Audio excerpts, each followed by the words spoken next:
Good morning, all. Well, it depends when this goes out. I'm doing this in the morning, or 12:30, afternoon, lunchtime. Anyway, let me carry on. Let me tell you a little story.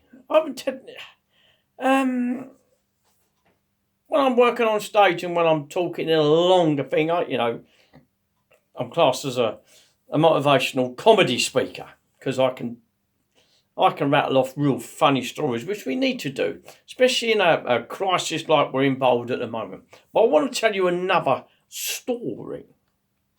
Now, in 1941, there was a young 19-year-old captain, officer in the Navy, an officer. And he was on deck at 4 o'clock in the morning. Now, they're just in the African shipping lane and leaving Africa. And he got washed off. Plump.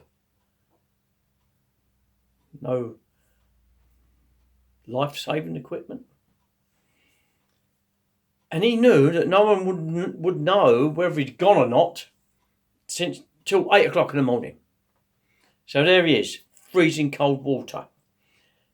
What he done, he just took his dungarees off, tied up the bottom of the legs, let the wind get into the trousers.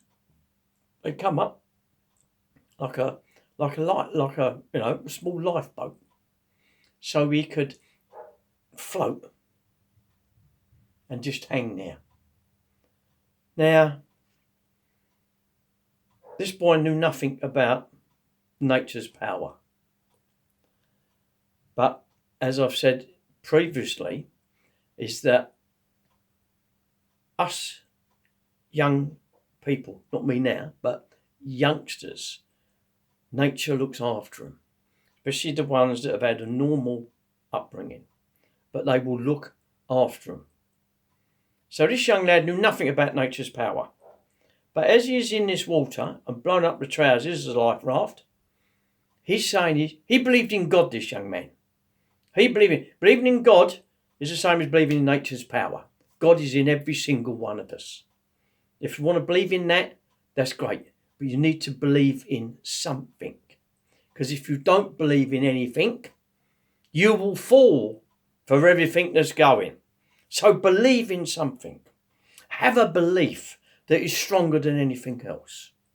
But this boy believed in God and said, God is going to save me and I will be found.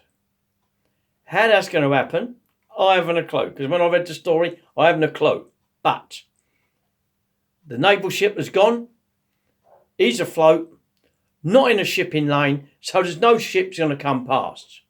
But he kept saying to himself, I've said before, tap, tap, tap, tap, knock, knock, knock, knock. He kept repeating, God will save me, I will be found. God will save me, I will be found.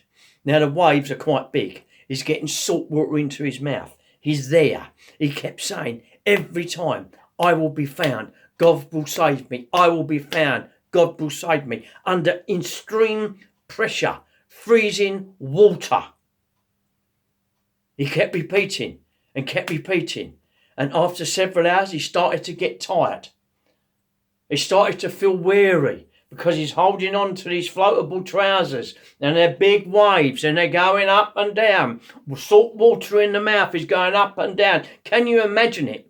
Take it into there. Go back to where? Try and think of what it's like to be in that situation.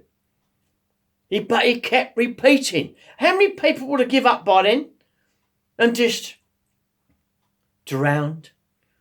But even when he was tired, knackered, salt water in the mouth, he kept repeating and repeating, I will be found. I will be found. God will save me.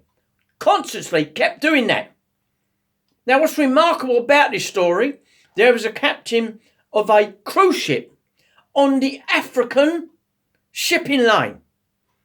And for some unknown reason, this captain decided to chop into the Spanish lane. And he never knows why he done this, but he knew he just had to do it. He had a sixth sense that I've got to change lanes, but he didn't know why. But he just done it. And by him changing lane into the Spanish shipping lane, he found this young man. This is a true story. This is remarkable. A remarkable story. But he didn't know about nature's power. He just used the power that he had. He believed in God. And he believed that he would be saved and he would be found. That young man has got an incredible, strong mind. Unbelievable power against all odds. Because once you have that power of belief that you will be found, that you can go and do anything you want as long as it's powerful enough and it means so much to you. Like that young man, he had nothing else to do but believe. He couldn't do anything else. He's in the water. Believe. Power. I will be found. And that young man got found. Most incredible story. And as I said before, you have to believe in something. If you don't, you're going to fall for everything that's going. And you'll be involved with other people's beliefs and other people's dreams. And you'll be swept away on the current. I know it's a bit serious. But next time we'll do a few jokes, eh?